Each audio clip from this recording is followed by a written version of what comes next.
Hello, good evening, good morning, good wherever you're watching. Welcome to my YouTube channel. My name is Mark George Njoroge. Yes, and for sure, this is MGN Media, where we talk anything that you want to know about this great country called the United States, but in particular, the Northwest Pacific State, which is called the evergreen, ever-reigning state of Washington. So I'm in the Northwest Pacific, the Pacific Ocean. So I'm in the far Northwest Pacific state of Washington, in particular a city called Fife. It's an industrial town. So like it's saying in my heading down there, point of entry. Okay, that's what we're gonna discuss today. Put your safety belt, take a cup of tea, take whatever you want to drink, and let's dig into this. Okay, shall we? Thank you. Like I said, my name is Mark George Njoroge. So umenijua. Follow me on Instagram, MGN Media, Mark G Njoroge, Instagram, Facebook. Yes. So we have been discussing about visas, remember? And I saw it not wise that I give you information and then you get the visa, because I've discussed about how to increase your chances of getting a visa when you go to the embassy at the interview, right? Remember? For all the people who are regulars in this channel, they will remember that. I've discussed about so many visas. I don't know which visa that you're coming with, but this is what you need to remember. I usually give advice on traveling, visas, and for purposes of clarity, I'm not an immigration consultant or immigration lawyer. The information I'm giving out is purely based on search and research and a personal experience. I came to the US not long ago, but I have like 7 years now in this country. I know a thing or two, right? You can't be in a country or somewhere for 7 years and you're still green.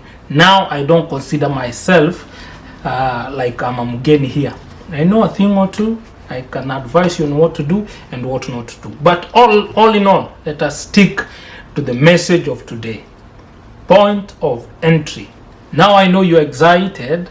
You have gotten your visa. You have gone to the embassy, Gigiri, Nairobi. For those who are in Nairobi, for those who are in Dar es Salaam, you have gone to Dar. Those who are in Kampala have gone to Kampala, Kigali, Rwanda, or wherever. You have gone, you have done your duty, you have done your interview, you have done everything that is required, and you have convinced are they called consulate? Yes, the consulate beyond reasonable doubts, and they have offered you with that document which is called visa. You have your visa with you, and now you are ready. I know you are over the moon. You are coming to the US. This is general information. I don't know the visa that you have. Maybe you have a J1, M1, M2, F2, B1, B2, whichever, C1D, H1B, EB3, EB2, all those visas, right? This is general information. So when you're traveling, and this is what I usually tell people, if you're coming with a visitor's visa, and this is my opinion though, this is an opinion which stands to be corrected.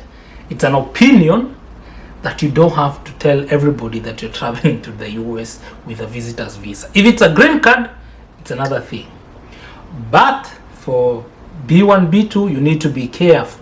You need to be careful for various reasons, and this is the reasons why I'm doing this video. I'm against throwing out parties after you get a B1 or B2 visa that you're traveling to the US with a visitor's visa, and now you call the whole village, everybody should come and celebrate with you that you're traveling. I'm usually against it. Not in a bad way, but for your own good. People are bad, people are good. You never know. But that's number one. Avoid. Now I'm building a story before we come to the point of entry. Don't get lost. We are still at the point of entry. But before the point of entry, it's important to understand you're traveling from somewhere. For my case, I traveled from Nairobi with KLM, the Dutch airline, to Amsterdam. And it was, I think, 9 hours or something. So 9 hours, and then there was a layover of 4 hours. And then from Amsterdam, I remember it was December, it was very cold. I arrived in the morning, and then I took another flight for 15 good hours. I think 15 or 16 non-stop straight to LAX, California. But this is the point that I want to put across. Avoid telling people. Now you are traveling. It's a long journey. Other people go via Dubai. I know other people go via Ethiopia, if you're going with your Ethiopia airline. But still remember, Ethiopia airline usually makes a stop in West African countries. I think in Cote d'Ivoire, Ivory Coast, or Celarion or something, and then it comes. But all in all, you have packed everything. But before you leave the country, this is for students. You have your luggages, you have those testimonials and admission letters and everything that you have. Make sure you don't put them in the suitcases. Have a backpack, ile bag ya mgongo, a backpack. Put all those credentials za shule in a bag, and in that bag have it all the time. Make sure you have your passport with you. If you're coming for a visit as a visitor, you have the invitation. Have the invitation letter where you can reach it out. Contact for the person who will host you. The address for the place you're going. For this reason, I'm headed somewhere. So make sure you put your documents where you can reach them. Now you have traveled all those countries. This is what happens when you arrive in, for instance, my case in Amsterdam. You land, you have to connect with another flight. So the luggages, the suitcase that you have, they are already in the flight. You don't get them until the point of entry. That's why I'm saying make sure whatever you need, like the address, the phone number, admission letter for students, is it the I-20 or DS something, whichever the case, have with it. Be always with it, okay? Let it be in a position which is reachable. You can reach it as quick as possible, because the moment you pack everything, the suitcases at the JKIA, you have left and they have checked it in, you don't see it again until the point of entry. Are we together? So you are in wherever. You have landed in Dubai, or you have landed in Qatar or Heathrow. I know people who have, but I will advise you guys, by all measures, if you're traveling with a B2 or B1, avoid Heathrow at all cost. Avoid Heathrow at all cost. Heathrow is one of the airports where most Kenyans are unarudishiwa hapo. They are very petty with Africans, and I'm sorry to say so. I know friends who have been told your visa or something, they just type your name wrongly and it doesn't appear. They don't care. Rudy, you are not there in the system. But if they took time to double check again, wangekupata. But it's arguable. I know people who have traveled through Heathrow. My mom alipitia Heathrow, but I don't like it. So have your documents with you. That is one. So at the moment land in the country where you are intended, the US now. This is for the US, but I believe it's every country. If you're traveling abroad, if it's Europe, it's the same thing. You have landed to your final destination. At the point of entry, especially here in America, it's a long line. There's some forms that you're given. I came with Delta Airline from I came with Delta Airline from Amsterdam to California. So ukiwa kwa ndege, they pass some forms. Be attentive. Those forms, you need to declare everything. If you have money with you, don't say you don't have money. You have money, declare everything. The amount you have in cash, that's it. If you have any food stamp with you or foodstuffs, indicate whatever you have. It's a form, Jaza, and then you'll give it out at the security at the point of entry. I think they call it border security control something. So you have landed, and there are always two lines. First line is for citizens here in America, citizens and green card holders. If you're a green card holder, you have a separate line. So the line for visitors, students, all other people, all this other category of visas, J1, M1, you follow a single line. And my friend, it's always a long line. I remember when I landed, and LAX is one of the busiest, if not the busiest, but I know it's among the busiest. When you land and you follow the queue, it's a long one, but when you're in the queue, don't tense, just be yourself. So when you go there, at the point where now you meet the immigration officer who is supposed to admit you, it's another mini interview. It's another mini interview like the one you had at the embassy. Now it's another mini interview. You need to prove to the immigration officer beyond reasonable doubt that whatever you filled in your respective embassy, you remember and you know it was true, because they'll interview you. Okay, for instance, how long did you say you're traveling? You say 3 weeks. Okay, he'll come back again. You said you're coming in for 21 days, looking for an error in your statements.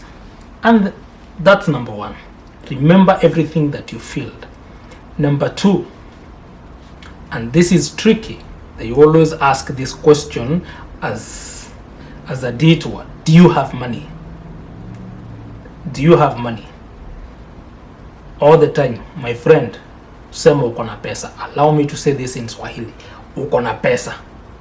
Usije ukasema hauna pesa. Ukisema hivyo, you are done. Kabisa, kaput. Mmemalizana na wao. Wewe umerudishwa. That's number two. All the time, if you have, say you have money. Number three,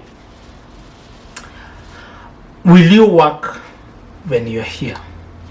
Remember, you are coming with a visitor's visa or an F1 or an F2 or student visa. That's a tricky question.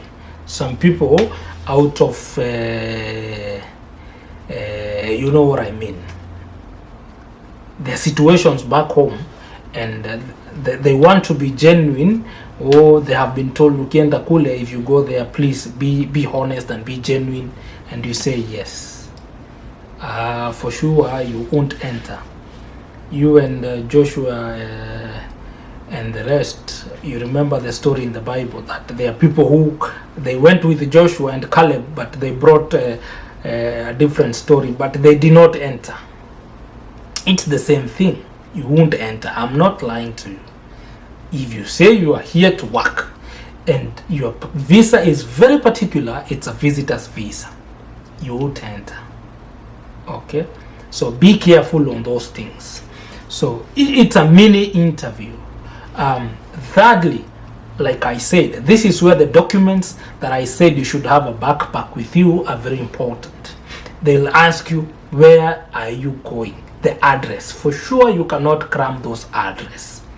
You need to prove it. Remove the address with the list, the phone number, the address where you're going. If it was an invitation letter, you have the invitation letter printed properly with the address, everything. Show them. Number 2, have the contact with you. Have the phone number of the person who invited you. It's very, very, very important. Okay, be with it, because watampigia simu. At times they tend to call. At times they will take your word.